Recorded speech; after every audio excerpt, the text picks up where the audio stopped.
సృష్టిలో ఎవరో క్రియేట్ చేసింది, అలా వచ్చింది సృష్టి.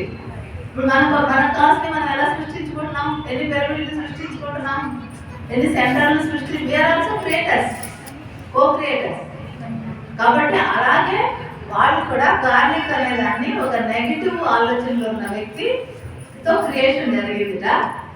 గార్లిక్ తినడం వల్ల ఏమవుతుంది అంటే, మీకు ఇక్కడ చాలా బాగా చెప్తాను నేను, ప్రాపంచికంగా ఆధ్యాత్మికంగా తినడం వల్ల మాంసం తినాలి, నాన్ వెజ్ తినాలి అనే ఆలోచనని, కోరికని ప్రేరేపిస్తుందిట. అది తినడం వల్ల, గార్లిక్ వాడడం వల్ల. ఫస్ట్ ఏమో అలాంటి వాళ్ళు సృష్టించారు కాబట్టి నెగిటివ్ థాట్స్ వస్తాయి, రజోగుణం వస్తుంది, షార్ట్ టెంపర్, కోపం, అసూయ, జలస్, ఇవన్నీ వస్తాయి, రజోగుణం. అయితే మరి డాక్టర్స్ ఈ ఇంట్లో వీళ్ళందరూ పేపర్లు గార్లిక్ గుండెకి మంచిది, హార్ట్ అటాక్స్ రాకుండా ఆపుతుంది, ఇలా చక్కగా గార్లిక్ పెద్ద పీట వేసి చెప్తారు. నిజమే అది. ఎలా నిజము అంటే, ధ్యానము సరిగ్గా చేయనోడికి మరి అది కావాలి. వాడి హార్ట్ అటాక్ వస్తుందిగా, లేకపోతే వాళ్ళకి ఇంకొక వ్యాధి వస్తుందిగా, ఆస్తమా వస్తుందిగా. మరి దానికి నివారణ దాంట్లో ఉంది. మరి వాళ్ళు ధ్యానం చేయరు కాబట్టి వాళ్ళకది సెట్ అవుతుంది. మనం ధ్యానం చేసినాం కదా, మరి మనలో ఉన్న దేవుడు అవ్వాలంటే ఏం క్వాలిటీస్ చెప్తున్నాం? కోపాలు, ద్వేషాలు ఇవన్నీ ఉండదు అనుకున్నాం కదా. మరి అప్పుడు దేవుడి లిస్టులో లేదు కదా. Cross, simple. మన టార్గెట్ అదే. సరి అయిన ధ్యానం చేస్తే no need to use garlic.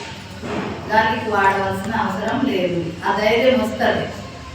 ఇది సరిగ్గా ధ్యానం చేయక, ధైర్యం లేక చాటుగా వాడుతూ ఉంటారు. కానీ ధ్యానం పనిచేయదు. మీరు వాడకుండా చూడండి, ధ్యానం చేసి అద్భుతాలు జరుగుతాయి. ఎంత అప్లిఫ్ట్మెంట్ అంటే, నేనైతే చాలా గార్లిక్ తినేదాన్ని. నాకు అన్న ఆస్తమా, బ్రాంకెల్ ఆస్తమా ఉండేది. ఆ బ్రాంకెల్ ఆస్తమాకి గార్లిక్ తినమని చెప్పేవాళ్ళు. రోజు పరగడుపున ఎలాగోలా తీసుకోండి అని చెప్పేవాళ్ళు. చిన్నప్పటి నుండి గార్లిక్ తిన్నాం కాబట్టి ఆ స్మెల్ అయితే ఇష్టమే. దాన్ని ఇలా నలగొట్టి ఇడ్లీలో పెట్టుకొని, దేనిలో దాంట్లో పెట్టుకొని తినేదాన్ని. తిని నీళ్ళు తాగేదాన్ని, మింగేసేదాన్ని, లోపలికి వెళ్ళాలని. అలా ఉండే ధ్యానం లేనప్పుడు. మరి అలాంటి క్రానిక్ బ్రాంకిల్ ఆస్తమానే పోయింది నాకు, అసలు ఆస్తమానే లేదు. మరి అలాంటప్పుడు ఇంకా నాకు గార్లిక్ ఎందుకు? నేను ఎప్పుడైతే గార్లిక్ మానేసానో పచ్చళ్ళలో కూడా నేను వేసేదాన్ని. కొత్తిమీర పచ్చడి, పుదీనా పచ్చడి, టమాటా పచ్చడి ఇవన్నీ చేస్తాను నేను. రోటి పచ్చళ్ళు అంటారు, ఇప్పుడు మిక్సీలో చేస్తాను టేస్టీగా.